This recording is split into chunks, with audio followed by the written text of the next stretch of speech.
Zidane Danny, Electro Ninja here, and welcome back to Electro Ninja's Lab. So for those of you who are unaware, My Hero One's Justice 2 is coming out tomorrow. Now, I'm not sure if I'm actually going to be able to get my review out tomorrow, but I will be playing it over on my Twitch. So I thought I would look back at My Hero One's Justice, the original, and basically give my final hopes for what this game is going to have. Um, and basically my thoughts on the entire game. So, for those of you who are not completely aware, My Hero One's Justice, the original game, had about 20 characters, give or take, depending on how you want to count it, because there were technically 4 extra characters besides the 20 that were in the base game that were basically added. These being Deku Shoot Style, Endeavor, and Wind Guy. I always forget what his name is. But these 3 characters were added later on, and I personally never played as any of them except for Deku Shoot Style because he was free.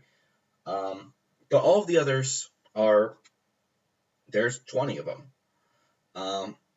And luckily, we're actually going to know that there are currently going to be 40 characters in the new game. I'm not exactly certain how exactly it works, because I'm not sure if Nomu and as well as Ultimate Deku and Ultimate Overhaul are counted in the 40, but yeah, there's a lot of characters that are going to be in this game. It's like I said, it's almost double, maybe more than double, which is honestly really awesome. And considering the fact that My Hero One's Justice, the original game, only went from the right after the tournament arc with basically the internship arc all the way through the summer arc, which is basically summer camp arc, and it goes a little bit further. That's honestly makes some sense. There's really not too much that they could have done before that, as Deku would pretty much be an impossible character to play as if you played him in the original game. On top of that, All Might and All for One, really, if you end it past the point, then you then the story won't have either of them. Obviously, you can play through the villains and stuff, but that's really it. Now, what it kind of looks like for My Hero One's Justice 2 is that they are going to have little bits and pieces from both before My Hero One's Justice, the original, and as well as the stuff from throughout this first game, and then going all the way at least to the end of the Overhaul arc. I'd say, give or take, probably going to at least see Bakugo and Todoroki doing their thing to get their licenses. Probably see that, and maybe a little bit of the current villain arc, but it's probably going to be very minor, but that's mostly due to the fact that there is currently stuff going on that is currently taking place during the same time as the villain arc. Again, though, it's kind of iffy. I will let you know once I actually play through the entire story, but that's going to take a while. And also, I'm going to wait a little bit on spoilers, because obviously people worry about spoilers, even though this game is basically based on a series that's already been out for a while.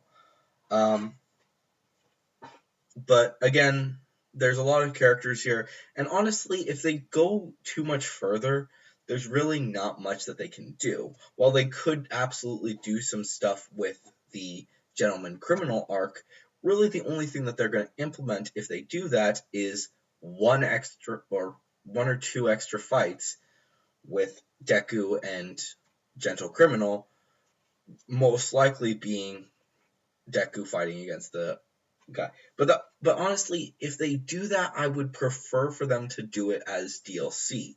Probably taking basically doing what they did with Shoot Style for the original game, as well as the other two characters, and basically implement that into DLC. Not necessary for people who are just wanting to play the game, but it's still a good amount of fun. Now, I don't know the full roster of the characters for My Hero One's Justice 2, but I am going to assume, I'm going to say right now that I actually hope that they don't include Deku normal. While they can obviously include shoot style Deku, it's kind of a weird situation for them. They're obviously going to include shoot style Deku, but including normal Izuku Midoriya honestly doesn't make that much sense, as the main story of this game is going to be focusing on after the first game, which honestly most of that stuff is using shoot style. So having him be using the extra time just doesn't make too much sense.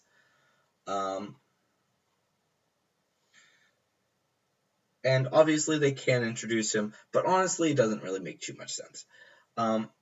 Now, as for My Hero One's Justice 3, I've already made my piece that most likely they're going to be releasing it a lot sooner than we want it to. But the simple fact of the matter is that by actually waiting a bit, like I've been saying for a while, it actually means that they can make sure that fans are caught up with the anime. And basically allows them to actually develop and create however they're going to use Deku's fighting style. The simple fact of the matter is that Deku is basically going to become an unplayable character because he's just too complicated. Coding Deku himself in basically means you're losing the other important characters that, like I've said, they are really important to actually be able to play this game. While One's Justice, the normal game, included a large amount of Class 1A, it didn't have all of them.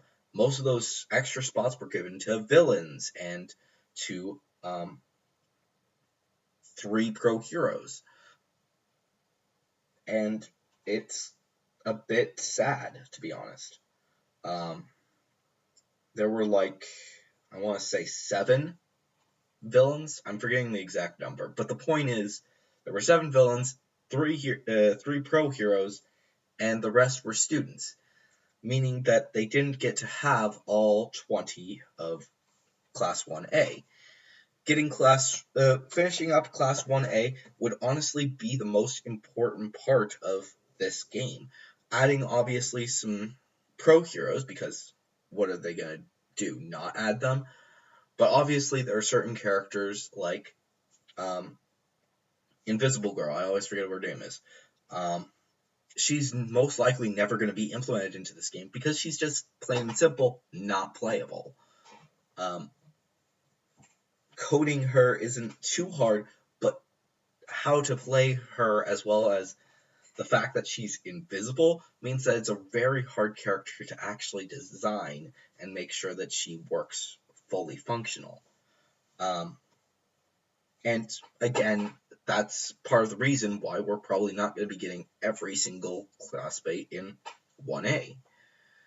And the simple fact of the matter is that if they are going to make 3, they're going to want to implement all of the characters from the previous game, the previous 2 games, as well as they will most likely want to introduce the other classmates. Considering the fact that next season, the first half is going to be dealing with the hero arc, basically a lot of combat. It's a great thing to actually make a fighting game out of. But the problem is that there's also the fact that there are multiple characters who are just plain and simple hard to code.